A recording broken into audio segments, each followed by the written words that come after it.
नमस्कार साथियों, स्वागत है आप सभी का हमारे निर्मल क्लासेस करौली यूट्यूब चैनल पर। और आज आप देख रहे हैं, इस वीडियो को बनाने के लिए मैंने काफ़ी ज़्यादा विचार विमर्श भी किया था। और कुछ विद्यार्थी इस बात को मानेंगे भी नहीं और कुछ विद्यार्थी इसका समर्थन भी करेंगे। लेकिन सच्चाई क्या है, रियलिटी क्या है, उस चीज़ के बारे में आज मैं आपको इस वीडियो में बताने वाला हूँ, रीट परीक्षा को लेकर के। तो आप सभी विद्यार्थी ध्यान से एक बार पूरा वीडियो 8 से 10 मिनट के अंदर अंदर मैं आपको पूरा इन्फॉर्मेशन देने वाला हूं। आपका कोई भी प्रश्न ऐसा नहीं रहेगा कि आप लोग फिर कमेंट करने के वाजिब बनो। तो आपको कमेंट करने की कोई ज़रूरत नहीं पड़ेगी। अगर वाकिफ़ में आप लोग इस चीज़ को मन से जान रहे हो ना, तो साथियों आप लोगों के लिए अब तैयारी शुरू कर देनी ही चाहिए। और तैयारी आप जानते हो कि एक लंबी रेस का घोड़ा ही हमेशा क्या करता है, बाजी को जीतता है, वही सफलता प्राप्त करता है। और बात कर रहे हैं हम रीट भर्ती परीक्षा की, यानी रीट पात्रता परीक्षा के साथ साथ नई भर्ती कब तक आने वाली है, उस चीज़ के बारे में भी हम आपको डिस्कशन करेंगे। तो चलिए एक बार चैनल को सभी सब्सक्राइब करके रख लें और वीडियो को आप लोग पूरा अंत तक देखेंगे तो ही आपको कहानी समझ में आएगी, वरना समझ में कुछ नहीं आएगा। सबसे पहले हम बात करते हैं साथियों रीट पात्रता की। रीट पात्रता की बात करें तो आप सभी को विदित है इस चीज़ के मामले में कि रीट पात्रता के नोटिफिकेशन यानी विज्ञप्ति आने की बात कर रही है सरकार जुलाई के अंदर, जुलाई के अंत तक या फिर सितंबर 2023 के शुरू में। आप जानते हो कि एनसीईटी की गाइडलाइन के अनुसार जिस तरीके से सीटेट परीक्षा होती है, वैसे ही राजस्थान सरकार के अंदर सरकार अब रूल्स बना रही है कि रीट की जो पात्रता परीक्षा हो वो बिल्कुल हर साल होनी चाहिए, जिस तरीके से सीटेट होती है। अब कुछ बच्चे ये भी सोच रहे होंगे कि सर आप बिल्कुल गलत बोल रहे हैं कि आपकी आचार संहिता जब लगेगी, साथियों आचार संहिता अभी नहीं लगेगी, ठीक है ना।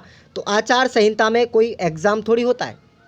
तो मैं जानता हूँ इस चीज़ को अच्छे से कि आपकी जो जुलाई में जब आपकी विज्ञप्ति आ जाती है या घोषणा आपकी अगर रीट पात्रता की हो ही गई है, विज्ञप्ति आपको जुलाई में मिल जाएगी, तो जुलाई में ऐसा कोई भी आचार संहिता नहीं लगने वाला।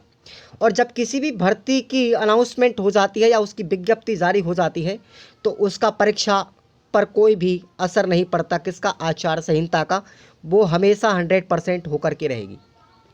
हाँ, एक चीज़ आपको मैं बता दूं कि आचार संहिता के अंतर्गत कोई भी घोषणा नहीं होती है, घोषणा नहीं की जाती। आचार संहिता के अंदर कोई भी नई भर्ती का नोटिफिकेशन जारी नहीं होता। लेकिन आचार संहिता से पहले अगर कोई भर्ती का नोटिफिकेशन आता है तो वो वाजिब है, वो बिल्कुल वाजिब है। वो भर्ती किसी भी कंडीशन में रुक नहीं सकती, वो होकर ही रहेगी, चाहे वो आपकी पात्रता हो, चाहे आपकी कोई भी अदर एग्ज़ाम हो राजस्थान के अंदर। तो बात आपको यहाँ पर याद रखनी है। और मैं इस चीज़ को इस वजह से जोर दे रहा हूँ साथियों कि जुलाई अगर 2023 में वैकेंसी होती है यहाँ पर, और सरकार बात कर भी रही है इस चीज़ के लिए कि जुलाई या फिर अगस्त में आपको नोटिफिकेशन मिलेगा और अक्टूबर के आसपास। अब इसमें देखो, इन्होंने तारीख तो अभी फिक्स नहीं किया है, जब नोटिफिकेशन आएगा तब ही, उसके बाद काफ़ी टाइम के बाद में आपको ये डेट अपडेट करवाई जाएगी कि भाई आपका अक्टूबर में एग्ज़ाम कब होगा, ठीक है ना। तो आपके पास कितने मंथ हैं, केवल आपके पास में अभी जुलाई शुरू हुआ है, आपके पास जुलाई है, फिर अगस्त है, फिर सितंबर है, आपके पास 3 महीने का समय है। और 3 महीने में देखो, आपको जुलाई में नोटिफिकेशन मिलेगा, सितंबर में मान के चलते हो आपके एग्ज़ाम फॉर्म भरे जाएंगे, ठीक है ना। सितंबर में आपके, सॉरी, जुलाई के बाद अगस्त होगा, अगस्त में आपके एग्ज़ाम फॉर्म भरे जाएंगे। और एग्ज़ाम फॉर्म के बाद लगभग 1 महीने की प्रक्रिया आपको इस एग्ज़ाम के शेड्यूल को बनाने में लग जाएगी। यानी कि अक्टूबर में आपकी ये परीक्षा लगभग होने के विचार विमर्श कर रही है सरकार। और ऐसा इसलिए किया जा रहा है, आप कुछ विद्यार्थी ये भी सोच रहे होंगे कि सरकार अब जो फिलहाल में चुनावी प्रक्रिया आने वाली है ना, उसकी हमें क्या दे रही है, मीठी गोली दे रही है। लेकिन साथियों ऐसा नहीं है, पात्रता का उद्देश्य बिल्कुल ऐसा नहीं है कि इसका संबंध चुनाव से हो। पात्रता का मतलब है साथियों, इससे कोई विद्यार्थी नौकरी तो नहीं लगेगा, नौकरी नहीं लग जाएगा पात्रता से ही, उसके लिए एक 3rd ग्रेड यानी सीधी भर्ती परीक्षा भी देनी पड़ेगी। तो पात्रता तो लेना कोई बड़ी बात नहीं है, पात्रता की एग्ज़ाम कराना सरकार के लिए कोई बड़ी बात नहीं है, बात है थर्ड ग्रेड की। इसलिए थर्ड ग्रेड भर्ती को कराने के लिए सरकार को पसीने भी आएंगे। और आपको मैं बता दूं कि पात्रता जो है साथियों, वो एनसीटी की गाइडलाइन के अनुसार हर वर्ष कराने के विचार कर रही है सरकार। इसलिए आपको अक्टूबर तक इसको पूरी करा करके देना पड़ेगा इनको। उसके बाद अक्टूबर के बाद में आपके फिर चुनावी प्रक्रिया हो जाएगी, लगभग 3 महीने तक बैन रहेगा हर चीज़ पर। इस वजह से सरकार इसको अक्टूबर में ही कराने के विचार विमर्श कर रही है। उसके बाद हम बात कर देते हैं कि साथियों यहाँ पे सिलेबस की, कि आपका जो पात्रता का सिलेबस होता है ना साथियों, उसमें कोई भी चेंजमेंट नहीं आएगा। जो पहले पात्रता का सिलेबस था वही आपका अब भी सिलेबस रहने वाला है। सिलेबस में कोई बदलाव नहीं होगा।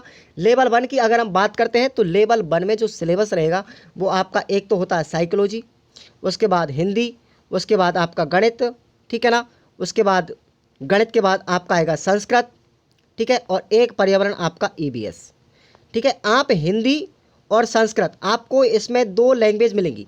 आप अगर पहली लैंग्वेज में हिंदी लेना चाहते हैं तो हिंदी ले सकते हो, लेकिन याद रखना साथियों, अगर आपने पहले पार्ट में अगर आपने हिंदी चूज़ किया है तो दूसरे में आपको संस्कृत चूज करना पड़ेगा, या फिर इसमें से इंग्लिश आपको लेना पड़ेगा, ठीक है ना, ये आपको याद रखना।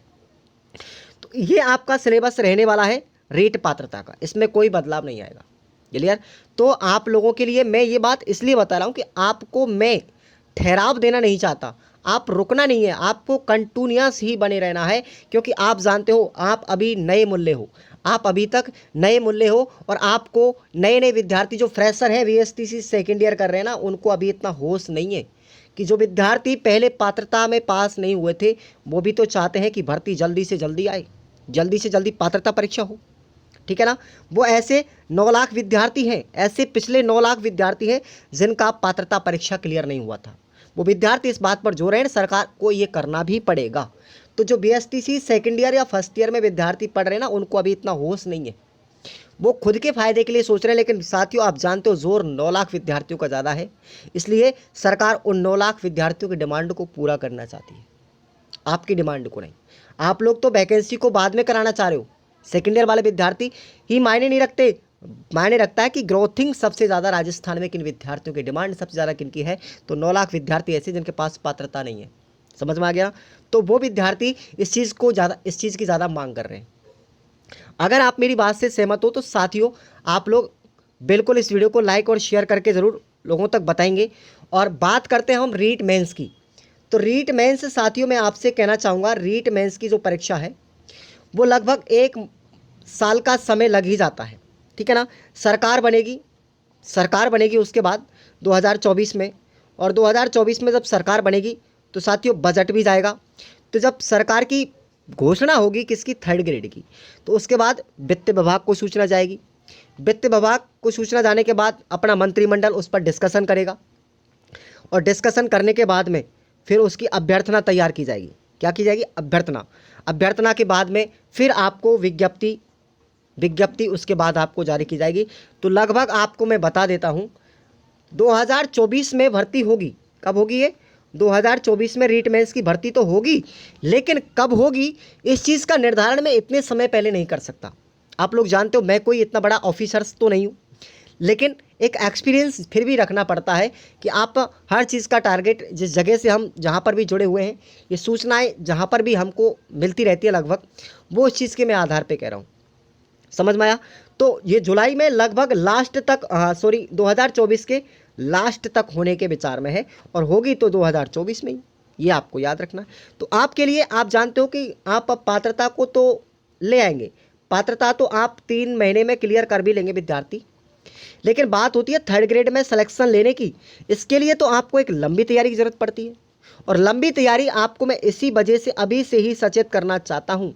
जो विद्यार्थी मेरे चैनल से जुड़े हुए हैं वो विद्यार्थी लगभग 3000 मेंबर 15 दिन के अंदर मेरे से जुड़ चुके हैं। तो वो विद्यार्थियों की तैयारी नियत है, कंटिन्यूअस है। तो आप भी तैयारी को बरकरार बनाए रखिए। आप किसी भी प्लेटफॉर्म से पढ़िए, चाहे आप ऑफलाइन पढ़िए चाहे ऑनलाइन पढ़िए, लेकिन पढ़िए, आप लोग बंद मत कीजिए, क्योंकि आप जानते हो विज्ञप्ति जब आती है साथियों तो सारी दुनिया तैयारी करती है, सारी दुनिया विज्ञप्ति आने पर तैयारी करती है, लेकिन जीतता वही है जो बिल्कुल अपने को पहले से ही तैयार करके रखता है। यानी कि लंबी रेस का घोड़ा हमेशा ही बाजी मारता है। जो पहले से ही तैयार है उनके पास अपने ज्ञान का अथाह भंडार होता है और वही विद्यार्थी रीट को क्रैक करके जाते हैं, वही विद्यार्थी सिलेक्शन लेते हैं मेंस एग्जाम में। और जो नए विद्यार्थी होते हैं उनको इतना पता नहीं होता कि भैया पढ़ना कितना है, कितना नहीं पढ़ना है, थर्ड ग्रेड के अंदर क्या करना है, क्या नहीं करना है, कौन सी बुक पढ़नी है, क्या नहीं पढ़नी है। ये सारी चीज़ों के बारे में एक नए विद्यार्थी को पता नहीं होता। जो प्रीवियस विद्यार्थी उन सबको पता है कि हम जब 2 साल तैयारी करने के बाद भाई पात्रता क्लियर नहीं कर पाए तो क्या खाक हम 6 महीने में पढ़ पाएंगे। इसलिए आपको लंबी तैयारी की ज़रूरत है। अगर आपको सिलेक्शन लेना है तो लंबी तैयारी की ज़रूरत पड़ेगी आपको। और इसलिए मैं इस लंबी तैयारी को बनाए रखने के लिए साथियों आपके बीच में आया हूँ। मैं लेकर के आपको रीट पात्रता का सिलेबस और रीट मेंस का सिलेबस बिल्कुल शिक्षा के व्यापार को ख़त्म करने के लिए, शिक्षा का व्यापार आपका राजस्थान में ख़त्म हो, हर गरीब बच्चे को मेरे द्वारा जैसी भी मेरे से हेल्प हो रही है मैं आपको सहायता कर रहा हूँ। तो रीट पात्रता का सिलेबस आपको 59 रुपये में ओनली और रीट मेंस का केवल 99 में। और इसमें आपको मिलेगा क्या, आपको हैंड रिटन नोट्स मिलेंगे, आपको पूरा कंप्लीटली सिलेबस जो आपका बोर्ड के द्वारा जारी किया गया है। उसमें आपको वीडियो लेक्चर मिलेंगे, साथ ही साथ यूट्यूब पे वीडियो लेक्चर मिलेंगे। और आपको प्रत्येक टॉपिक वाइज जो आपका सिलेबस है उसकी आपको टेस्ट सीरीज मिलेगी। तो साथियों तैयारी मजबूत करनी है और आपको बिल्कुल भी टाइम पास नहीं करना। और जो विद्यार्थी मेरी इस बात का बुरा मानते हैं ना साथियों, मैंने जो आपको इन्फॉर्मेशन दी है आप बेशकली बुरा मान सकते हो, मुझे इससे कोई फ़र्क नहीं पड़ता। मेरा धर्म मैं निभा रहा हूँ, आप अपना धर्म निभाइए, आप अपने कर्तव्य का पालन कीजिए, यही सबसे बड़ी आपके लिए उपलब्धि है। मैं अपना कर्तव्य कर रहा हूँ, ठीक है ना। और जो आदमी अपने कर्तव्य पथ पर रणनीति के साथ में चलता है वो कभी भी किसी का मोहताज नहीं होता, वो कभी भी किसी के आश्रित नहीं होता। इसलिए आप लोग सेल्फ डिफेंस बनो, अपने आप में खुद अपने आप पे कॉन्फिडेंस रखो कि मुझे तैयारी करना है अभी से ही, ठीक है ना। लंबी तैयारी करने वाला विद्यार्थी सफल होता है। मेरा खुद का एग्जाम्पल है, मैंने खुद ने 2-2.5 साल तैयारी की थी तब जा कर के मेरा रीट में सिलेक्शन हुआ है। कोई रीट में सिलेक्शन लेना मामूली काम नहीं है साथियों, ये चीज़ ध्यान रख लेना। मुझे खुद को पसीने आ गए थे रीट में। और पात्रता की तैयारी मैंने केवल 3 महीने की थी और 3 महीने में 123 नंबर लेकर के आया। आप देख लेना मेरा हिस्ट्री उठा करके, मैंने मेरे सारे के सारे रिजल्ट वगैरह हैं वो अपने टेलीग्राम ग्रुप पे डाल रखे हैं। इसमें कोई झूठ वाली बात नहीं है। और जो विद्यार्थी मेरे से जुड़ा हुआ है ना, पुराना विद्यार्थी, उस सबको पता है मेरे बारे में, सब जानते मेरी असलियत के बारे में, मैं क्या काम करता हूँ और मेरी योग्यता क्या है, मैं विद्यार्थियों को कितना अच्छा कंटेंट देता हूँ, सब विद्यार्थी जानते हैं मेरे बारे में। हाँ, हालांकि मैं एक चीज़ को जानता हूँ कि मेरे पास में इतनी ज़्यादा सुविधाएं नहीं मिल पाएंगी जो बड़ी बड़ी कोचिंग वाले देते हैं। लेकिन साथियों उनका फ़ीस भी तो 15-17 हज़ार रुपये होता है ना। हम आपसे फ़ीस थोड़ी ले रहे हैं, हम तो केवल आपसे एक सेवा का मौका मांग रहे बस। तो आप लोग तैयारी ज़रूर कीजिएगा, चैनल से जुड़े रहिए और रेगुलर अपनी क्लासों को कंटिन्यूस करते रहिए। मैंने सिलेबस लगभग 40% पात्रता का सिलेबस भी करा दिया है। हर क्लास को मैं अटेंड कर रहा हूँ, हर चैप्टर को अटेंड कर रहा हूँ डीपली से डीपली, ठीक है साथियों। तो मिलते हैं अगली अपडेट में, तब तक के लिए जय हिंद, वंदे मातरम।